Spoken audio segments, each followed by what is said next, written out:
And yep, that's it started. So I'm going to introduce Jenny, who really doesn't need an introduction. Jenny's Professor Emeritus at the University of Oxford. As you'll all know, she's made a huge contribution to the education policy field. Okay. What some of you mightn't know is that in 2002, Jenny with Sharon Gowitz founded this network, the next word 23 Policy Studies and Politics of Education network. And she's also remained a long-standing friend of the network. So it's really great to have her here today, and really looking forward to hearing what you have to say, Jenny. So over to you. And I think I'm going to be sharing the slides. Yes, please. And so I'll do that immediately as well.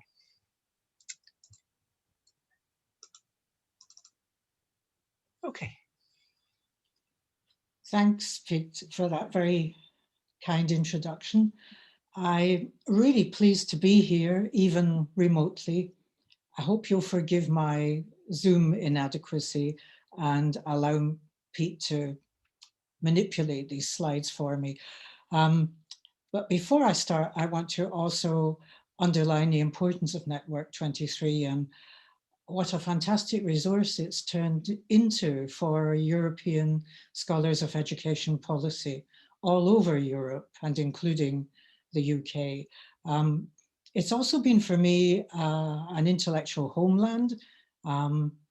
As many of you may know, the UK is not a warm and hospitable place for people who are identify themselves as Europeans, especially now.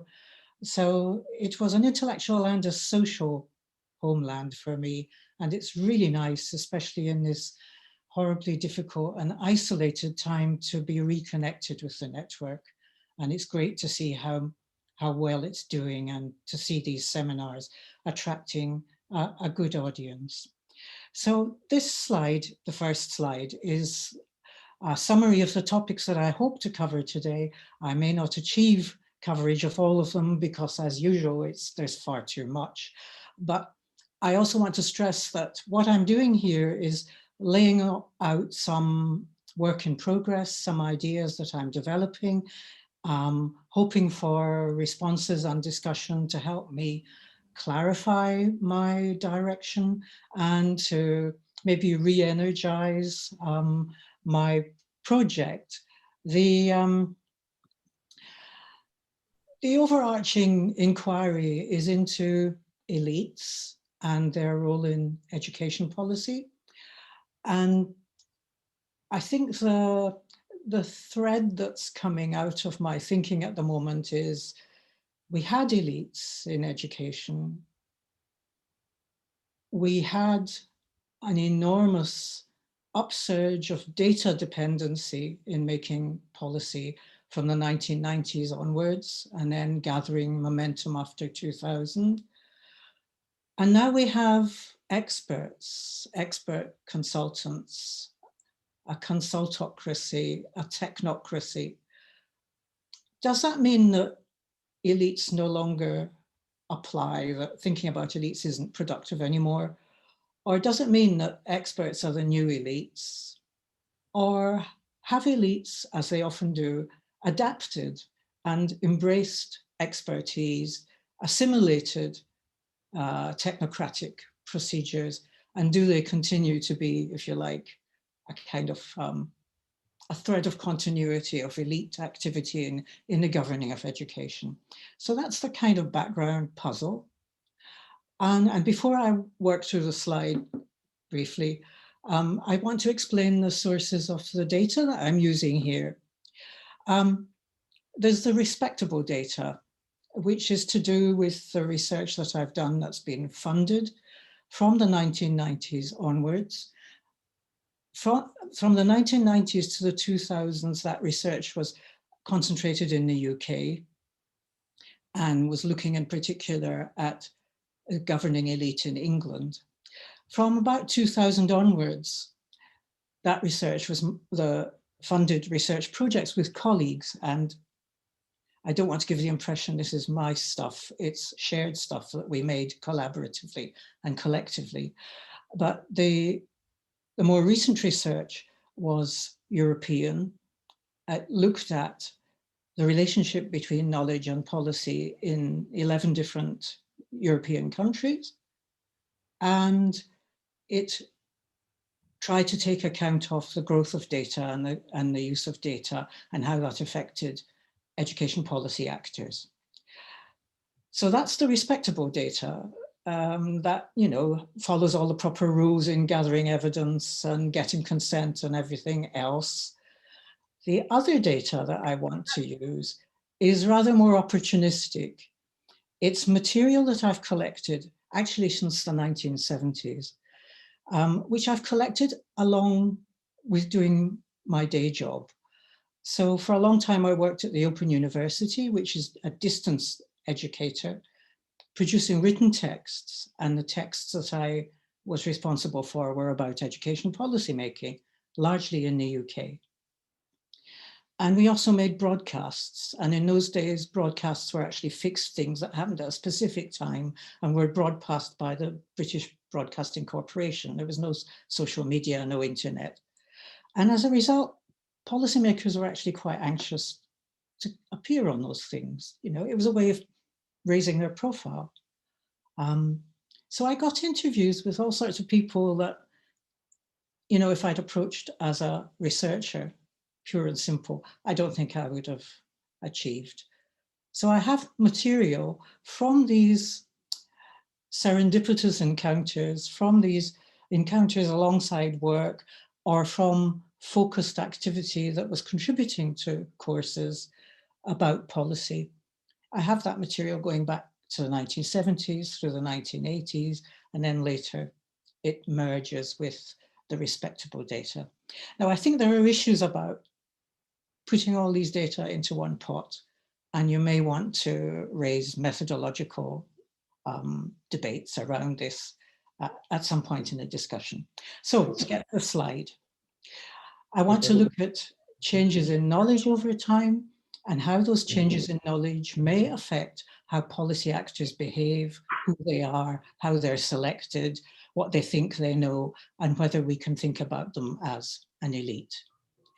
I want to look at the past. I want to look at how elites were formed and shaped, particularly in England, through their shared culture. Sorry.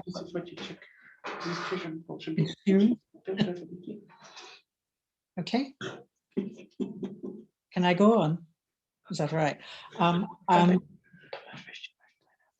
want to look at elites in the past there. I'm sorry, I'm getting a lot of noise on the screen. Okay. I'm looking at their shared assumption, their social networks, the ways they're recruited, the cultures and practices that they share in the past. Then I want to look at the things that brought change, the economic crisis, the push towards modernization, civil service reform, new public management. All these things are based largely in England, I'm afraid, but they do have wider applicability. So we look at change. What does that do to the nature of this elite? Do they become a different set of people? Do they start to move towards working with data? Look at the rise of data from 2000 onwards, and then finish by talking about the proliferation of large-scale multinational corporations, the philanthrocapitalists that Stephen Ball talks about, and the ways in which knowledge production is now aligned so closely with their interests. Is that a recovery by the elite, or is it a new kind of elite? Okay, so that's what I hope to cover. Next slide, please. And these are the concepts that I want to offer for as productive ways of thinking about elites. Theorizing elites is an activity that comes and goes in the sociology of education. It's fashionable and then it's not. When I started work in the 70s, people were really into elite theory. It was very fashionable at the time. It was a structural theory. It was Marxist. Elites were understood as defending and maintaining a privileged class position through their capacity to work through structures of domination. So I started with that very strongly structuralist perspective. Elite theory then kind of went out of fashion.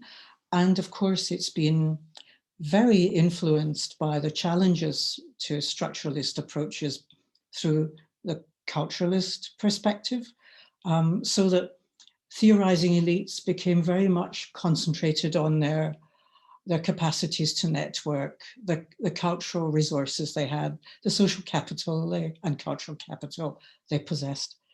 And structuralist approaches were somewhat neglected. I'm proposing that we try to combine those two ways of thinking about elites rather than seeing them as binaries or as oppositional. So I'm following John Scott in thinking about positional elites in a particular way, as is detailed on the slide. They have ideological conviction, they work with structures of domination, they pursue their material interests, and it's important to think about elites as constantly in pursuit of their own interests and in defense of them. But action elites are more mobile, they're working in distributed networks, they're using cultural resources. So it's a question of combining the storage and holding of power in structures of domination with the exercise and mobilization of power. And that's, I think, a productive way of theorizing elites. And that's the approach I'm trying to take in this material. One final point about the theorization. Elites are sometimes thought of as rather static, fixed entities, as homogeneous. But I think it's interesting to speculate about contestation within elite groups, where you can think of fragments of elites or elements of elites struggling for dominance within the elite configuration. And that also occurs to me to be maybe quite a productive way of thinking about the shift over time in elites as data becomes more prevalent, more dominant, as the need for technical capacity perhaps pushes against established forms of elite practice. Okay, so next slide, please. The research on old elites was very much focused on, as I've indicated, how elites recruited one another, how they socialized one another, how they understood the world. So there's a shared view. And I really love that quote from Hecklo and Wildavsky's wonderful book on the private government of public money, where he talks about people growing up together, because that's very much what Sharon Gewirtz and I found when we did our formal research into elites in education in England. These people knew one another forever. They were socially connected. They married across families. They had domestic and social relations as well as professional relations. And they promoted a version of themselves, which I've summarized here, you know, the generalist, the amateur, the detached person acting with integrity, working in a team, socialized into these practices through education in the elite public schools, and remaining networked and connected throughout life.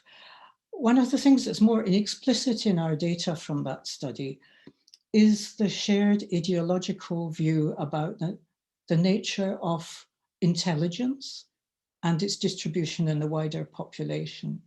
And of course, underneath elite views, not too far underneath elite views, there's a view of the demos, of the wider public and its capacities. And in this case, in education, a notion that education had to be segregated, offered to people according to their capacities. And those capacities are not generally distributed. The higher capacities are lodged with the elite, and then there are different kinds of capacity distributed differently through different social classes. So that's part of this worldview, that notion that there's talent isn't equally distributed. Okay, so let's move on to the next slide. In addition to having a shared worldview, elites use their power. They use their power in relation to knowledge in order to shape what kind of knowledge counts, what kind of knowledge has currency, what kind of knowledge is useful in governing education. And I use this a set of definitions from Eric Bonds, who's actually an environmental policy student. But I think it's quite useful and I hope recognizable as capturing how knowledge is used, how it's shaped, how it's controlled through suppression, through contestation. And it's interesting, the reflection there on how elites and experts interact, that experts may be brought in by elites to challenge or disqualify knowledge that threatens them. Through the production of knowledge, again, in more recent times, we see the capacity of elites to purchase knowledge, to fund the production of knowledge that works for them. And then administration, which is an interesting term that elites use quite a lot in that I've seen in my data being used quite a lot, which is to give the impression of this dispassionate, objective selection of materials, what counts as knowledge and what does not. Next slide, please. So the next two slides are a couple of examples that I don't expect you to spend a lot of time on. I just want to give them to you as an indicator of the kinds of cultural practices, shared sets of assumptions about knowledge work that come from senior civil servants working in education policy in England between the 60s and the 80s. And just to give you a sense of the tone, how do you know things if you're one of these people? Through familiarity, through being there, through learning by example, through being socialized, through working with solid, paper-based, inert knowledge. Okay, next slide, please. For example, you'll know about the law, you'll know about government reports, you'll know about the topic and how in the past it has been interpreted by the department. Now that thing about the past is the thing that I want you to take away from these two slides. The overwhelming impression from my interviews with these people over time is that before the 80s, knowledge was completely connected to precedent. If something happened before, hadn't happened before, nobody knew how to deal with it. The entire edifice of knowledge construction, policy making, is about what did we do last time? So there's always a sense of the heavy hand of the past guiding and steering the policymakers of the present. The future is absent. There's no references forward. And I think this makes such a huge contrast with how we're having to think about policymaking in education now in the contemporary situation. It's also extremely hierarchical. So knowledge is based in the department and what the department has done. There may be some reference to experts. There may be even a reference, you'll notice in the last phrase, keep in touch with the thinking of the Secretary of State, that is the minister. But the minister is quite low down the hierarchy in relation to what we have done before. And this heavy hand of precedent is really important in understanding the extent to which change hits these official knowledge producers, elite members, when we come into the 1980s. Next slide, please. And the thing I've singled out to try to encapsulate change in the 1980s is the growth of political advisors. People coming in, not working their way through official channels, being appointed from the outside, coming into government. Of course, there's a huge amount of change going on in the 1980s in England, across the UK, and I think in other systems too. As the modernization agenda starts to appear, as new public management practices become more widespread, and as new sources of information are being searched for, as the past is no longer enough to guide the present, let alone the future, as economic crisis hits the developed economies of the West. So all of these things are going on. I'm not trying to suggest that political advisors were the most important indicator of change. I'm just selecting these as an example because I have these data. So we see political advisors being appointed by Thatcher. Her administration begins to move organized, ideologically driven expertise into the heart of government. Eventually that moves the Conservative Party very strongly from the center to the right. And in this quotation, this is from one of the political advisors who was extremely influential and worked with the Institute of Economic Affairs, the IEA, which is even now, I'd say, probably the most powerful think tank in United Kingdom government. So they start very small, but they're very focused. They produce pamphlets, they run conferences, they organize seminars, they affect the wider public opinion.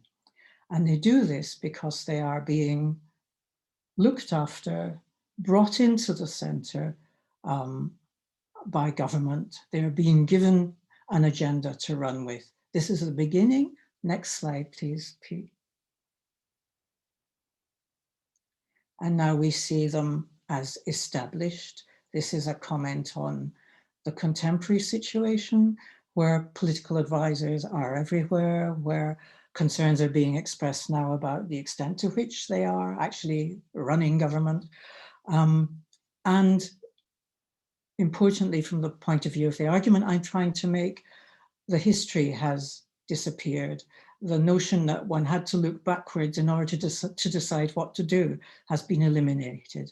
Any sense of history is gone. It's gone from the civil service as well. So we are now moving towards the constant present. Next slide, please. And this is a summary of where I thought we were from the work that we'd been doing in around 2006 towards 2010. Different research projects, again, they're listed at the end of the presentation, seem to give us the capacity to say that we were now in a context where new knowledge was being used by new knowledge policy actors. So this new knowledge had different claims to legitimacy from past reliance on precedent. It was mixed. It wasn't just academic knowledge or legal knowledge. It was more practical. It was to do with know-how. It was also more open to experience. It came from a lot of different sources. It wasn't just restricted to the academic. It involved commercial, corporate, as well as academic knowledge providers. It was joined up. There was a strong attempt to break down disciplinary silos, not just in the academic world, but in the policy world. So Departments were integrated, knowledge was brought together from different sets of knowledge bases. And importantly, knowledge was privileged if it seemed to point in a direction for the future. So it's moving completely away from reliance on the past into operationalization forward. The knowledge had to indicate within itself what action should be taken. And of course, in that configuration, it's often data-based and it's moving outside the national. It's becoming transnational, international, fast-moving, liberated from the solid, stable, slow-moving knowledge of the past. Okay. Next slide, please, Pete. So these illustrations are from data that was produced in research projects around that time. Again, I'm not expecting you to immerse yourself in these quotations. I'm just flashing them in front of you as illustrations of the argument I'm making about the entry of data into the knowledge policy elite expert scenario. And the first quotation is from a senior European Commission analyst talking about how data is exploding, connecting that to the workings of the OMC, the Open Method of Coordination, and then saying, well, what this data does for us? It allows us to see what's going on in the member states. We can see who's doing what we want them to be doing. We can see who isn't. We can see what's performing well, what isn't. And he went on to say, and I'm really fond of this quotation, he went on to say that actually it means that we can see what's really going on, because when you're in a national context, you're blinded by your own prejudices, attachments, established ways of thinking. But because we're not, because we're floating above you in the data cloud, we can see what's really going on. Yeah? So we can tell you why you've got problems in your system and what you need to do about it. So this is where data enters and constructs a new policy space. The second quotation I've inserted because it's a reflection back to the olden day quotes I showed you at the beginning from the then Deputy Permanent Secretary talking about an amateur culture and law and so on. And this is his successor some years on, Permanent Secretary, saying, well, you know, in the olden days, we'd never have known about individual schools. That wasn't the sort of thing people like us did. You know, we put a distance between us and normal day-to-day working lives in schools. But now we can see the schools. We can see, and he talked about a bridge in the Department of Education where all the data screens would tell him at a glance what was going on in each local authority. And now he can see straight into the schools. So you've got a completely different relationship between these policymakers, the knowledge that they can see and how they think about themselves in surveilling the world. Next one, please, Pete. And again, I'm trying to summarize without being able to, you know, show you lots and lots of data because I'm trying to cover a very wide set of arguments. What I'm trying to summarize here is, again, the kinds of conclusions we reached on the basis of our research in the 2000s. Once you begin to get all these data at that level of detail, enabling oversight into elements of the system, individual institutions, even individual learners and teachers, you can't cope as a governing agent. It's far too much information. So into this space, we find experts, consultants, policy analysts moving. And their task is, as Grundmann and Ster put it, to simplify. to simplify the problem of endless competing interpretation. You need simpler messages than data give you in its raw state in order to guide action. So simplification promotes what they call a cognitive consensus, and other people have called a structured agenda for education. And of course, that cognitive consensus is promoted by experts at a transnational level, through OECD, through the World Bank, as well as nationally. But the key thing is that knowledge becomes, as Sotia Grech and I tried to argue in 2010, it becomes reconstituted as making policy rather than just informing policy. So policy problems are not presenting themselves as problems, they're appearing in the data. It's the data that construct the problem and its solution. Yeah. And in terms of the argument I'm trying to make overarching in relation to elites and experts, we now have expert consultants filling the space. Next slide, please, Pete. Oh, yeah. And this, I'm just trying to summarize again. Next stage of the data as we think about it. Here I'm relying on the work of others because my funded research ended in 2018. So we're looking at thinking about data now as providing solutions.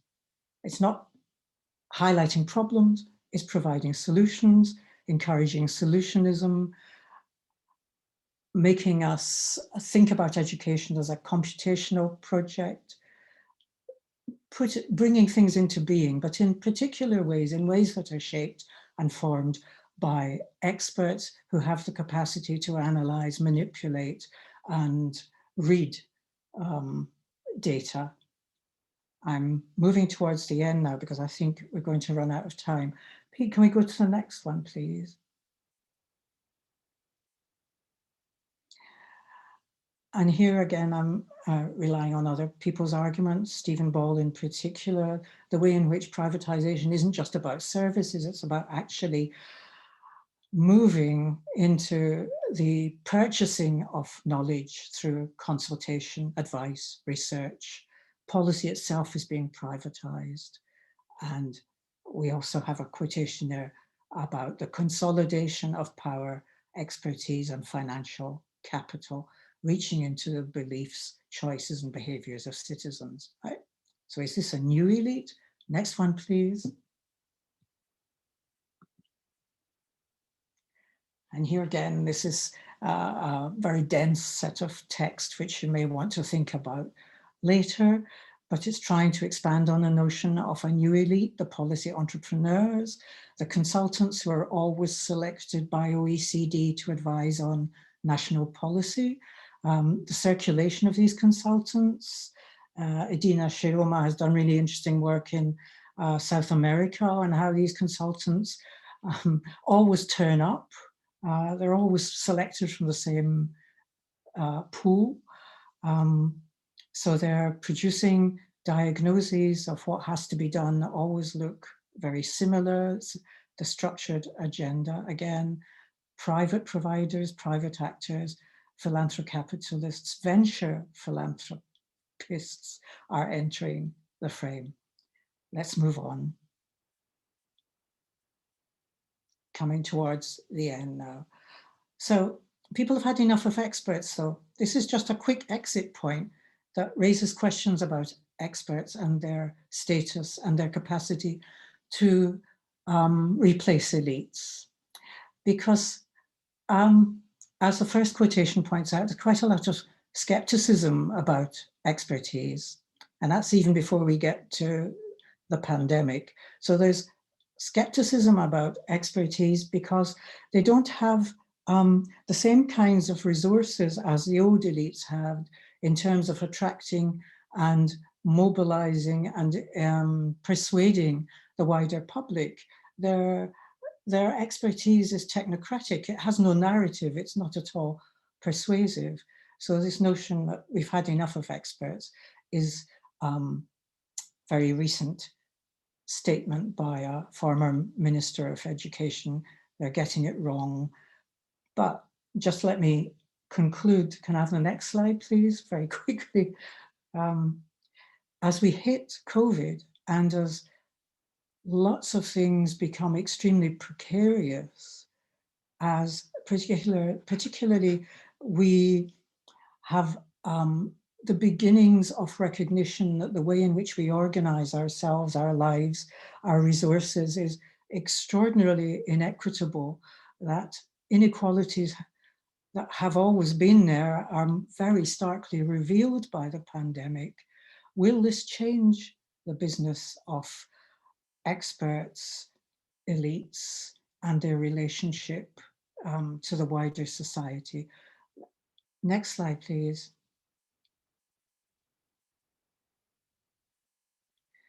It's become apparent, it seems to me, in the pandemic period, that the idea of expertise has had to be refined. It was sold to us previously as something quite straightforward, the translation of data into action, into structured agendas, about which there was a consensus. But one of the things that the pandemic has revealed is that science speaks with many, many voices, and that scientific knowledge is actually contested, it's contentious, it's difficult, it's often uncertain. So as a public, we've had to recognize that scientists don't speak with one voice. There is no consensus. Science doesn't provide guidance for action. So will that actually challenge the notion that there is one structured agenda for education? Possibly, but on the other hand, there has also in this period been such a turn to technologies and technological solutionism. Next slide, please, and I am coming to an end.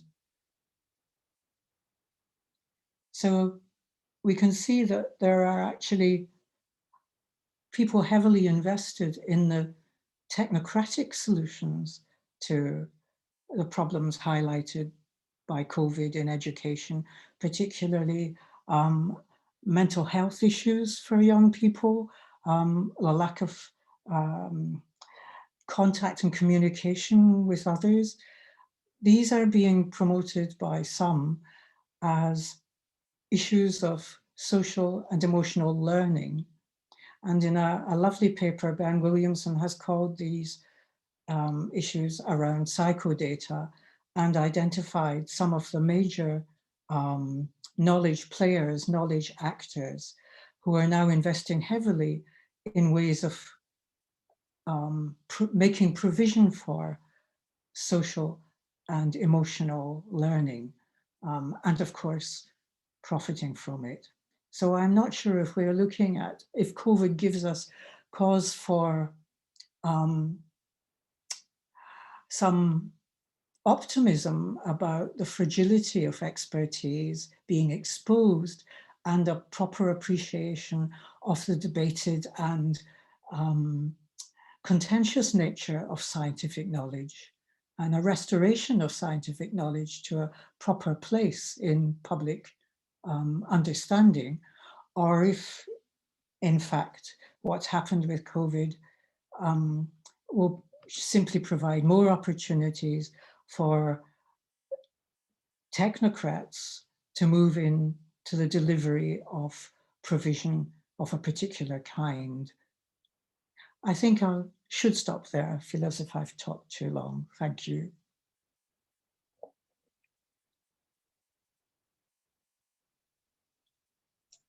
Many thanks, Jenny. Did you want to just say anything about this final slide? Because I know you mentioned it early on about I'm so the sorry. sources. Yeah. I just wanted to make available to you, if you wanted to follow it up, that these are the projects upon which the formal proper research data is based, and you can find them on various websites, and I did also attach references, so if you want to pursue any of the points that I made in such a hurry, in such a rush, they can be pursued in more depth if you follow up the references. Sorry, Pete, thank you. And thank you for doing the technological donkey work. Not at all, no problem. Thank you very much. What I'll just say before I thank you is that we're going to put these slides, if that's okay with you, on the site as well with the video, so people will be able to get a PDF of the slides and follow up the references as well. I'll stop sharing just quickly. Well, many thanks, Jenny. That was absolutely wonderful and very thought-provoking. And I'm sure we have lots of people who want to ask questions. I don't know, Anne, if you've been Yes, monitoring the chat. Yeah. there are two so far. Pelle, I don't know, will you word your question yourself? Pelle Rasmussen asked about consulting experts and elite. Yeah. Hello, Pelle. Okay. Yes. Just a thought, because I mean, what and by the way, thank you very much, Jenny, for this. It's really interesting. but I thought that you could perhaps say that the same thing applies to the experts in the think tanks as due to research and science, that there are different types of opinions and it's hard to say there is a consensus. So governments or policymakers, they solicit advice from different sources and then they do what they want. So maybe the experts have less influence than we sometimes think, because they are very public always, and they're always referred to in the press and by civil servants and by ministers. But I don't know if you see. I mean, I think there's doubt about this. They might be used as camouflage for things in some ways. Yeah. I mean, I think there's a simultaneous externalization of policy advice and politicization of knowledge production. And these things feed off one another. And I wouldn't disagree with what you said, Pelle, but I do think it varies in different national systems, the relationship between what you might call public intellectuals and policymakers does vary quite a lot.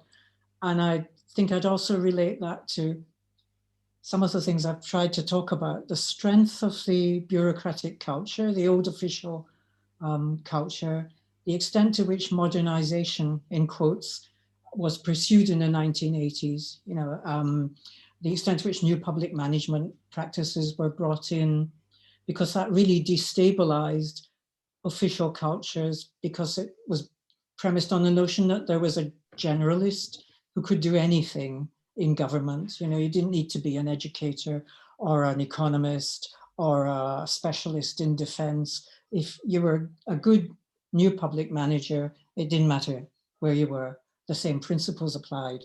So that destabilized the old knowledges. And when you get into the contemporary period, it's very clear from the work we've done comparatively that some European nation states have much stronger intellectual cultures than others, that research universities are better able to put protective barriers around their knowledge production in some spaces than in others. So I think there's a need, because I've been speaking quite generally and trying to compress a lot of ideas, to unpick that a bit and say, well, it does depend. You do find differences in the way that research is exploited by policymakers in different settings. But what I think I'm trying to underline at the moment is the extent to which there's a pre-selection of expertise in the consultocracy. The people who are chosen by OECD and the World Bank, they're always the same network. They can be connected up globally, but they all subscribe to roughly the same sets of prescriptions. And it's very difficult. You do not get selected unless you subscribe to those particular agendas. Yeah. Good. Then John Kreisler. Yes. Thanks, Jenny, for a very interesting presentation. I was just wondering, considering the last part of your presentation, this question about the COVID-19 situation, what will that, what kind of, what would you call it, reflections does that put us up to? And I was wondering that if you look upon COVID-19 as a kind of a premonition of a situation that is coming anyway, with digital communication exploding and expanding very much, I was wondering whether we will see some kind of expansion of what you might call not a consultocracy, but maybe a digitocracy.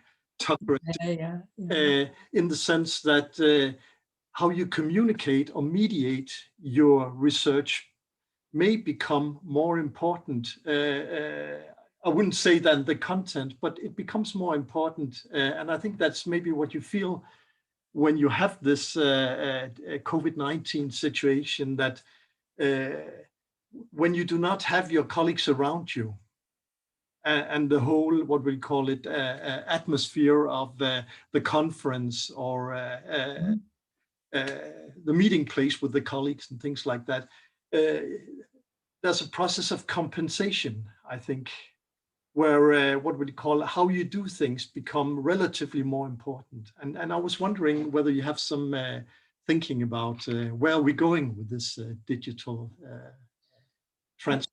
Such an interesting observation. I'm not sure I can respond to it. I'm sure others could, and I hope this becomes a point of discussion.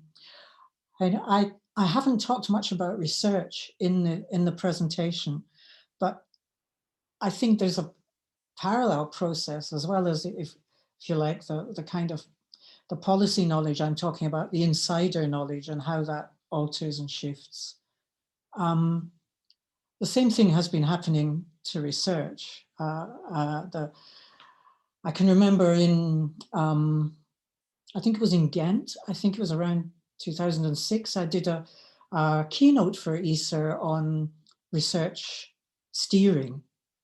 And quite a lot of people in the audience were not persuaded that it was as bad as I was saying it was.